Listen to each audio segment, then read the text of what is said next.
আলহামদুলিল্লাহ। আমার আল্লাহ পবিত্র কোরআনে বলেন যে আমার শুকরিয়া আদায় করবে, আমি আল্লাহ তার শুকরিয়া আদায়ের নিয়ামত বাড়িয়ে দিব। বড় করে বলেন সুবহানাল্লাহ। আল্লাহ শুকরিয়া আদায় করলে আল্লাহ শুকরিয়া বাড়িয়ে দেয়, আল্লাহ শুকরিয়া আদায় করলে আল্লাহ শুকরিয়া বাড়িয়ে দেয়। সেজন্য অধিকতর আমাদের আল্লাহ তাআলার প্রশংসা করা দরকার আছে। উঠতে বইতে অধিকাংশ সময় আলহামদুলিল্লাহ, সুবহানাল্লাহ। সুবহানাল্লাহর অর্থ আল্লাহ সবচেয়ে পবিত্র। সবচেয়ে পবিত্র কে? আমার আল্লাহ। আমার আল্লাহর চেয়ে পবিত্র আর কেহ নাই। আলহামদুলিল্লাহ, সকল প্রশংসা তুমি আল্লাহ। আল্লাহু আকবার। সবচেয়ে বড় হচ্ছে আমার আল্লাহ। আমার আল্লাহর চাইতে বড় আর কেউ নাই। সেজন্য সুবহানাল্লাহ, আলহামদুলিল্লাহ, আল্লাহু আকবার।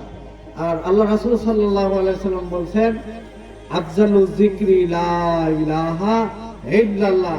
সবচেয়ে উত্তম জিকির, পৃথিবীর মধ্যে সবচেয়ে উত্তম জিকির হচ্ছে লা ইলাহা ইল্লাল্লাহর জিকির। ফাখরি কালাম লা ইলাহা ইল্লাল্লাহ ফাওয়া জান্নাতি। বলুন সুবহানাল্লাহ। যে শেষ কথা লা ইলাহা ইল্লাল্লাহ, যে লা ইলাহা ইল্লাল্লাহ বলে দুনিয়া থেকে পর্দা করবে, আল্লাহ বলছেন তার জন্য আমার জান্নাত, তার জন্য আমার জান্নাত। বড় করে বলুন সুবহানাল্লাহ। আমি আমার খুতবার শুরুতে এখানে আয়াত তেলাওয়াত করেছি। আমার আল্লাহ বলেন, কুল ইন কুনতুম তুহিব্বুনাল্লাহ।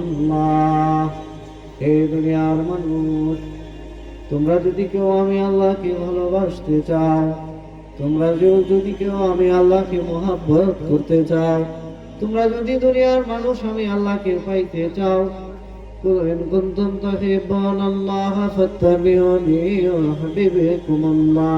তাহলে আমার হাবিব আকায়ে নামদার হুজুরে পূর্ণ তাজদারে মদিনা হযরত আহমদ মুস্তাফা মুহাম্মদ মুস্তাফা সাল্লাল্লাহু তাআলা আলাইহি সাল্লাম কে ভালোবাসা। বড় করুন সুবহানাল্লাহ।